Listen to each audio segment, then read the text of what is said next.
પંચમહાલ જિલ્લામાં ચાંદીપુરમ તેમજ ભેદી વાયરસનો ભેદ ઉકેલવા કેન્દ્ર સરકારના આરોગ્ય વિભાગની ટીમે ગોધરા ખાતે હંગામી લેબ શરૂ કરી છે।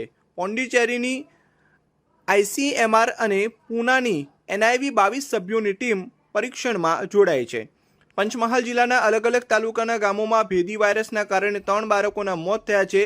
ત્યારે મોત પાછળનું સાચું કારણ જાણવા માટે રાજ્ય તેમજ કેન્દ્ર સરકારના આરોગ્ય વિભાગ દ્વારા સઘન તપાસ હાથ ધરવામાં આવી છે। કેન્દ્ર સરકારના આરોગ્ય વિભાગ દ્વારા આઈસીએમઆર પોંડિચેરીની ટીમ તેમજ એનઆઈવી પુણેની ટીમ ગોધરા ખાતે આવી પહોંચી છે। 22 સભ્યોની ટીમ પંચમહાલ જિલ્લાના અલગ અલગ અસરગ્રસ્ત વિસ્તારોમાં જઈને ચાંદીપુરમ વાયરસ ફેલાવતી માખી અને મચ્છરના સેમ્પલ કલેક્શન કરી રહી છે અને ગોધરા ખાતેના જિલ્લા પંચાયત ભવન ખાતે શરૂ કરવામાં આવેલ હંગામી લેબમાં જ માખી અને મચ્છરનું પરીક્ષણ કરવામાં આવી રહ્યું છે।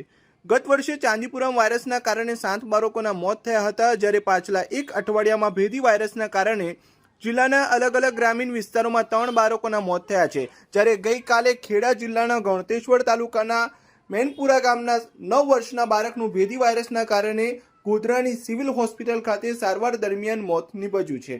બાળકોના મોતનું સાચું કારણ જાણવા માટે સમગ્ર બાબતને લઈને કેન્દ્ર સરકારના આરોગ્ય વિભાગની ટીમ દ્વારા સંશોધન કરવામાં આવી રહ્યું છે।